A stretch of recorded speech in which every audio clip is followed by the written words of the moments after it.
आज हमारे वित्त मंत्री सीतारमण ने जो बजट पेश किया है, वो बजट में क्या लोगों को लाभ होने जा रहा है, आइए हम यहाँ के समाज सेवी अमरदीप कुमार जो जय हैं, उनसे मैं बात करूँगा। तो अमरदीप जी, बहुत बहुत धन्यवाद कि आज हमारी प्रतिक्रिया जानने के लिए आपने अपना स्टूडियो में हमें समय दिया और बुलाया। बहुत बहुत धन्यवाद। तो अमरदीप कुमार जय जी, आप चूँकि एक समाज सेवी भी हैं और जो हमारे वित्त मंत्री हमारे देश के जो आम बजट पेश किए हैं, उन्हें जो टैक्स का जो स्लैब है वो बढ़ा दिया गया है। इससे लोगों को जो जनरल लोग हैं उनको लाभ मिलने जा रहा है, या गरीबों को लाभ मिलेगा, या क्या होगा, इस पर आपका क्या प्रतिक्रिया है? देखिए, टैक्स जो फेयर बढ़ा दिया गया है, इससे गरीबों को क्या लाभ मिलेगा? पहले जो गरीब लोग को पक्के घर मिलते थे, अब उनकी संख्या कम कर दी जाएगी, क्योंकि जब सरकार के पास आमदनी ही नहीं है तो बांटेगा कैसे? अब इस तरह से अभी देख रहे हैं कि हर एक दल लोग रेवड़ी बांट रहा है, लोग चुनाव में ये फ्री वो फ्री, इतने टैक्स फ्री, बिजली फ्री, तो ये लोग कहाँ से देगा लोग? और खास करके जो आम बजट जो होते हैं, उसमें पूरा तरह से साल भर का अपना एक प्लानिंग जो होता है, योजना होता है कि हम किस किस मद में, किस किस विभाग में, चाहे कहाँ कहाँ पर फोकस करके खर्च करेंगे। तो ये जो टैक्स स्लैब जो है, एक पर एक बहुत बढ़ा दिया गया। और हमारे देश में नौकरी पेशा जो लोग हैं, जो हम लोग कहते हैं कि 1,40,00,000, 1,00,00,000 40,00,000 की जो संख्या है, मैंने जो 125 करोड़ का कहिए पार हो गया है, तो इसमें कै परसेंट नौकरी पेशा लोग हैं? मामूली 1% भी आप करेंगे कि जो टैक्स स्लैब में आएंगे वो भी नहीं आएंगे। पहले तो 1-2% आते थे। और टैक्स जो देने का जो था, इनकम टैक्स का जो एक होता है मामूली पैन कार्ड, पैन कार्ड जो आज हमारे जो इंडिया में देखेंगे तो मामूली से अभी तक बने हैं तो 2-3 करोड़ बने हैं, या मुश्किल से 20 करोड़ से 25 पैन कार्ड बने होंगे, चाहे अधिक बनाए होंगे। बाकी पैन कार्ड रिटर्न दाखिल कितने करते हैं जिनका इनकम होगा मामूली से 5 या 10 करोड़ के नीचे? आबादी है 1,40,00,000, बेनिफिशियर ज्यादा लोग लेने वाले हैं।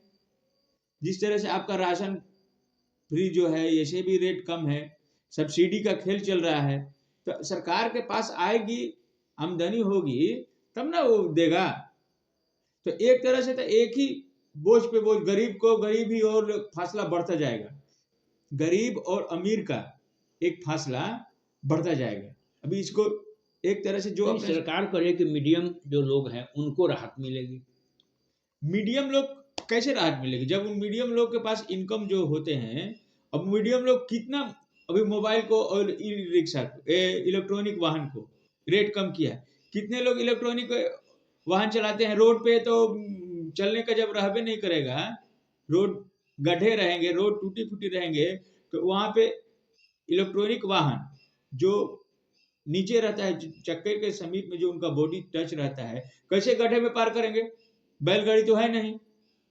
और जो मोबाइल है, मोबाइल खाने के लिए चीज है?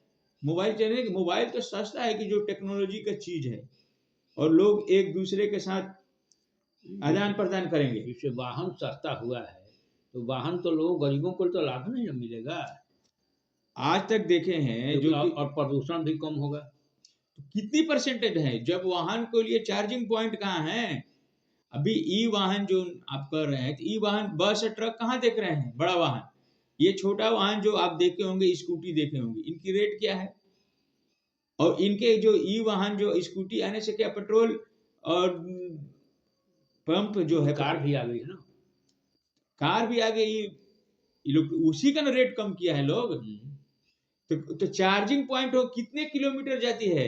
आपको यहाँ से आरा से अगर दिल्ली जाना होगा तो कितने दिन में जाएंगे? आपको वो उसको 300 से 400 किलोमीटर जाएंगे तो आपको हार्डली चार्ज करना है। अभी तो मेरे को कम है। कहने का मतलब कि चार्जिंग पॉइंट की व्यवस्था नहीं किया गया है, यही ना। अभी जिस प्रकार से अभी तो प्रलोभन दिया जा रहा है या आश्वासन कि होगा, जितने हाईवे जो आप देखे होंगे अभी, एक्सप्रेस हाईवे, वहां पे चार्जिंग पॉइंट कहाँ है?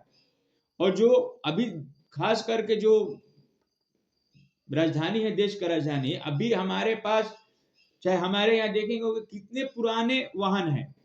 कोई 20 साल 30 साल से ज्यादा का वाहन ट्रक चला रहा है, वो जितनी ईंधन दे रहा है, अभी उन पे सब्सिडी देना चाहिए था सरकार को कि आपके पास अगर 10 साल से ज्यादा पुराना वाहन है तो आप जमा करिए, और आपको नए पे दे रहे हैं, सब्सिडी दे रहे हैं, छूट दे रहे हैं, तब ना आपको ये पोल्यूशन कम होगी।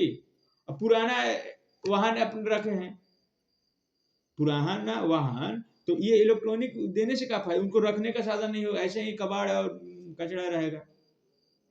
ये बात है। उसमें पुराने लोगों को जो मध्यम वर्ग की है, खुश खास करके इसमें उनके जरूरत के सामान, खाने पीने की जो चीज है उस पे वो करना चाहिए। तो ये किया है। जैसे आटे पे नहीं बढ़ाया है लोग टैक्स, और भी जो खाद्य सामग्री है, जो सरसों तेल है, इसमें मामूली इजाफा किया है, इसको बढ़ाना हम लोग नहीं कहेंगे। जो जैसे जो रेट में चल रहा है वही है। बाकी जो टैक्स स्लैब जो है विकास संबंधित प्रभावित जरूर होगा। खाद्य पदार्थ सस्ता हुआ है ना, सस्ता बढ़ा नहीं है, सस्ता क्या होगा, फ्री है जो है। अभी देखे होंगे कंपनियां भी क्या करती है, पार्ले जी चाहे कोई भी बिस्किट, उसकी साइज छोटा हो गया, दाम नहीं बढ़ाएगा, उनके वजन में कटौती हो जाएगा। पहले 25 ग्राम का आता था, 20 ग्राम, 10 ग्राम, 5 ग्राम का भी आने लगा वजन। भाई साबुन आपको 100 ग्राम से आता था 75, 60, 50 ग्राम, और रैपर वही, क्योंकि जिस दिन जो कंपनियां अगर रेट बढ़ाएगी थोड़ा सा भी, तो वो मार्केट से आउट हो जाएगी, कंपटीशन हो रही है। ये इनकम टैक्स का जो स्लैब है, ये बढ़ाने का मतलब ये तो नहीं है कि दिल्ली चुनाव को के देखते हुए ऐसा किया गया हो। दिल्ली चुनाव को देखते हुए किया गया, तो दिल्ली चुनाव में अभी सरकार जो है पूरी तरह से इन्वॉल्व हो तक है। ये केंद्रीय जो बजट है दिल्ली चुनाव का खाली नहीं ना है, पूरा देश का बजट है। देश का बजट, तो इसको चुनाव से ना जोड़ के जो है देखने के लिए, बाकी ये कहेंगे कि खास वर्ग को, सरकार को गुमराह करके जो लाल फीताशाही जो अफसर जो है चलाते हैं, इन्होंने कॉन्वेंस अच्छे से नहीं किया, और इसका खामियाजा जो है आने वाले दिनों में मोदी सरकार को परेशानी उठानी पड़ेगी। विकास संबंधित जूझना पड़ेगा उनको, उनको जो पैसे जो इकट्ठा करना है, विकास के संबंधित देना है, सब्सिडी जो जो उनका वो ढांचा है कि आत्मनिर्भर भारत बनना है, उसमें वो बहुत परेशानी होगी, क्योंकि पैसा जो आना चाहिए। और ये चुनाव का जो आप कह रहे हैं कि दिल्ली चुनाव का है, ये दिल्ली चुनाव से नहीं, ये देश का बजट है। और दिल्ली एक अर्धनिर्मित पूरी तरह से राजधानी भी नहीं है, ये देश के भारत का एक, क्या बोलते हैं उसको, पूरी तरह से राजधानी नहीं है।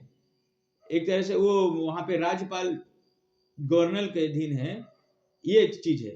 बाकी वहां के लोग ज्यादा रहते हैं, भले दिल्ली एक छोटी सी जगह है, बाकी वहां पे वोटर ज्यादा रहते हैं, और वोटर वहां पे खास वर्ग के किसी के प्रभाव में नहीं रहते हैं, किसी भी दल के हो। मैं किसी दल का नाम नहीं लेना चाहता हूं, क्योंकि वो देखते हैं, धरातल पे देखते हैं, काम करने वाले, अपने बीच में आवाज उठाने वाले लोग। कुल मिलाकर क्या कहा जा सकता है इस बजट को? कुल मिला के कहेंगे कि ये लोक लुभावन नहीं, एक तरह से संतुलित, सबके तरफ ध्यान देके, माने अन्य बाकी राज्यों को या अन्य वर्ग को एक खास तरह से जो टिप्पणी जो होती है ना, ये टैक्स स्लैब नहीं बढ़ाता ना, तो सरकार का एक तरह से एकदम मोदी सरकार 3 का पहला बजट हम लोग एकदम बेटर कर सकते थे। बाकी ये संतुलित बजट, क्योंकि एक वर्ग को है जिनके पास अमीर है, उनको कोई कितना हुआ आप टैक्स लगा दीजिए, उस पर चाहे पैसा ले लीजिए, उन पे कोई कमी नहीं। बाकी नीचे के जो लोग है, कभी वो अमीर वहां पे बन ही नहीं पाएंगे। बिहार को कुछ सौगात मिला है कि नहीं? हाँ, बिहार पे मिला है, बिहार को चुनाव होने वाले हैं तो मिला है।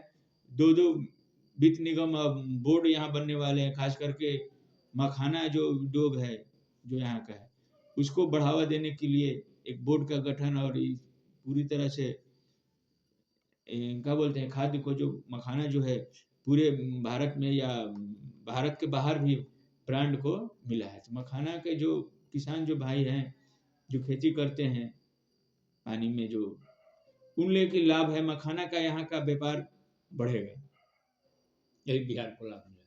बिहार को इसी को लाभ कर सकते। और विकास के संबंधित जो लाभ है तो वो तो मिलता ही है। विकास में जब इनको ऐसे भी यहाँ पे बिहार में डबल इंजन की सरकार है, डबल इंजन की, जो चाहेंगे, क्योंकि ये आम बजट में जो है एक तरह से मखाना का ही है, पूरी तरह से फोकस किया गया है।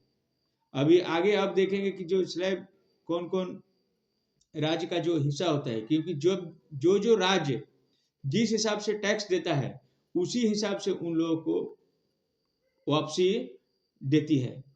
टैक्स मैंने जो लाभ करने के लिए अपना विकास के संबंधी जो जितना टैक्स देता है, एक तरह से कलेक्शन करेगा लोग, टैक्स जो होता है, तो केंद्रीय बजट उसका एक हिस्सा परसेंटेज वापस उन देती है उस राज्य को जहां पे टैक्स उनको आता है।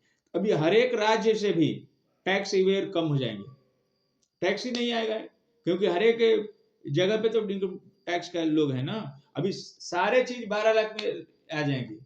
अभी जो पहले आते थे कि आपका प्रोफेसर आते थे, डॉक्टर आते थे, आपके केंद्रीय कर्मचारी मैंने कुछ टैक्स पेयर में आ जाएंगे, बैंक कर्मी आ जाएंगे, तो इनकी ज्यादा सैलरी जो है अभी वो उतना पहुंच ही नहीं पाएंगे।